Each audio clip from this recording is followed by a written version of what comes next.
Flexing itu cara mudah buat dapetin cewek, tapi lo nggak mau mengakuinya. Lo pernah nggak duduk di kafe, lagi minum kopi, terus mata lo nggak sengaja nyasar ke meja sebelah? Ada satu cowok pakai jam yang lo tahu harganya bisa buat DP rumah. Ngobrol santai sama cewek cantik yang dari raut wajahnya kelihatan interest banget. Dan lo mikir, ah itu mah karena dia kaya. Tapi di balik komentar sinis lo, ada satu hal yang nggak lo akui. Kalau posisi lo ada di dia, lo juga nggak akan nolak. Kita sering pura-pura jijik sama kata flexing, seakan itu cuma buat orang norak yang haus perhatian. Padahal, kalau kita jujur, flexing itu bukan sekedar pamer, itu strategi. Dan lebih gila lagi, strategi ini udah dipakai sejak zaman nenek moyang loh, bahkan sebelum kata flexing ada. 1. Flexing itu bahasa tubuh status sosial. Lo harus ngerti dulu, cewek itu punya radar bawaan buat mendeteksi status. Dari dulu, otak manusia dibentuk buat nyari pasangan yang punya nilai bertahan hidup tinggi. Di zaman purba, yang kuat berburu, punya gua gede, dan bisa nyediain makanan lebih banyak, otomatis punya nilai plus. Nah, di zaman sekarang, gua gede itu bisa berarti apartemen di pusat kota. Makanan lebih banyak itu berarti bisa ngajak makan di restoran fancy. Dan tulang belulang hasil buruan sekarang jadi jam Rolex atau sneakers langka. Cewek nggak selalu sadar mereka melakukan ini, tapi tubuh dan otak mereka bereaksi ke tanda-tanda status yang lo tunjukin. Dan flexing itu ya bentuk komunikasi nonverbal yang bilang, gue aman, gue punya sumber daya, hidup lo kalau sama gue nggak bakal sengsara. 2. Lo nggak harus super kaya buat flexing. Masalahnya begitu dengar kata flexing, banyak cowok langsung mikir, ah itu mah buat yang duitnya nggak berseri. Padahal nggak gitu bro. Flexing itu bukan soal lo punya private jet atau enggak. Itu soal lo nunjukin highlight terbaik dari hidup lo dengan cara yang bikin orang lain ngeliat lo valuable. Kalau lo jago main gitar, bikin video lo ngejam di kafe kecil. Kalau lo hobi fotografi, upload hasil foto yang sinematik. Kalau lo punya motor klasik yang udah lo rawat bertahun-tahun, itu juga flexing. Masalahnya, kebanyakan cowok miskin cara showcase diri.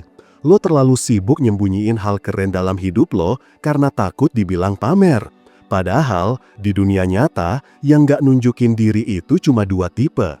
Yang bener-bener nggak punya, atau yang punya tapi nggak paham cara mainnya. 3. Flexing adalah filter alami. Lo tahu nggak kenapa flexing sering dibenci? Karena dia memfilter orang yang nggak bisa ngikutin level lo. Contoh, lo upload foto lagi liburan di Bali di hotel bintang 5. Ada 2 kemungkinan reaksi. Cewek yang insecure bakal mikir lo sombong.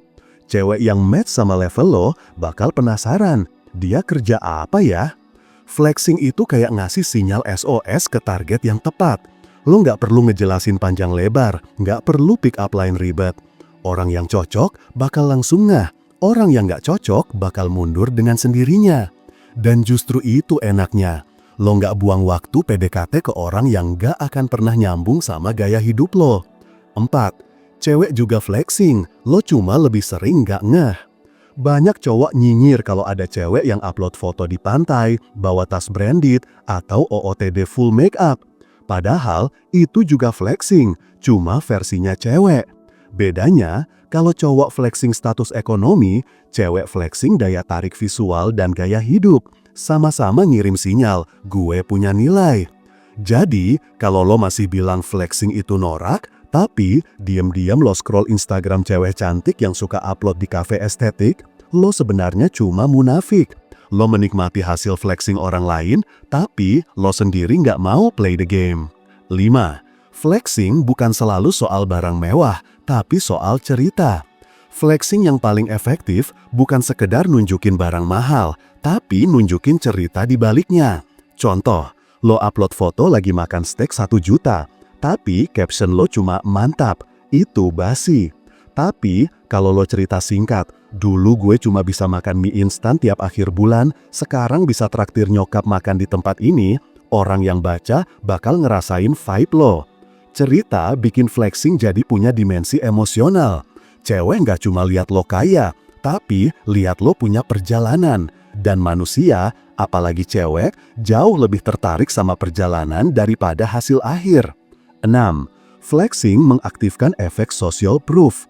Salah satu alasan flexing gampang narik perhatian cewek adalah social proof. Ketika orang lain udah ngasih validasi ke lo, nilai lo otomatis naik di mata mereka. Contoh, lo upload foto di konser musik, di baris VIP, dan ada beberapa teman, apalagi cewek, yang juga tag lo di story mereka. Otomatis, yang lihat akan mikir, oke, dia punya koneksi, dia orangnya fun, dia ada di lingkaran sosial yang keren. Ini kayak trik psikologis yang udah sering dipakai di marketing. Barang yang kelihatan populer lebih laku, orang yang kelihatan high demand lebih diminati. 7. Flexing itu investasi, bukan cuma konsumsi. Banyak yang salah kaprah menganggap flexing itu buang-buang duit. Padahal, kalau lo ngerti mainnya, itu justru investasi buat jaringan sosial dan peluang. Lo nongkrong di tempat fancy bukan cuma buat gaya, tapi buat dapat akses ke orang-orang yang punya visi dan standar hidup tinggi. Lo pakai outfit keren bukan cuma buat OOTD, tapi buat nunjukin kalau lo ngerti taste dan bisa nyesuaiin diri dengan lingkungan. Cewek peka sama hal ini. Mereka nggak cuma lihat apa yang lo punya sekarang, tapi lihat kalau lo ngerti cara bermain di liga yang lebih tinggi. Itu bikin mereka ngerasa aman buat invest waktu dan perasaan ke lo. 8. Lo bisa benci flexing, tapi lo nggak bisa mengabaikannya. Realitanya, lo boleh aja benci flexing, bilang itu dangkal, nggak tulus, atau cuma buat pamer. Tapi, di dunia nyata, sinyal status selalu jadi bagian dari dinamika tarik-menarik antar manusia. Kalau lo nggak mau main, sah-sah aja. Tapi jangan kaget kalau yang main justru dapat peluang lebih banyak, termasuk di urusan percintaan. Karena pada akhirnya, cewek bukan cuma nyari wajah ganteng atau obrolan nyambung. Mereka nyari paket lengkap, koneksi, rasa aman, dan prospek masa depan. Dan flexing, suka atau enggak, adalah cara tercepat buat ngasih sinyal itu semua. Flexing bukan soal jadi sombong, tapi soal ngerti gimana manusia bereaksi sama sinyal status. Dari zaman manusia masih hidup di goa, sampai zaman Instagram Reels, sinyal itu selalu ada. Cuma medianya aja yang berubah. Kalau lo paham gimana cara flexing dengan cerdas, lo nggak cuma bikin cewek notice lo, tapi juga ngefilter siapa yang benar-benar cocok sama gaya hidup lo. Jadi, lain kali sebelum nyinyir, coba tanya diri sendiri, lo beneran nggak suka flexing, atau lo cuma belum nemu cara buat maininnya? Jangan lupa like, komen, dan subscribe Kuliah PDKT, biar lo makin mudah dapetin cewek.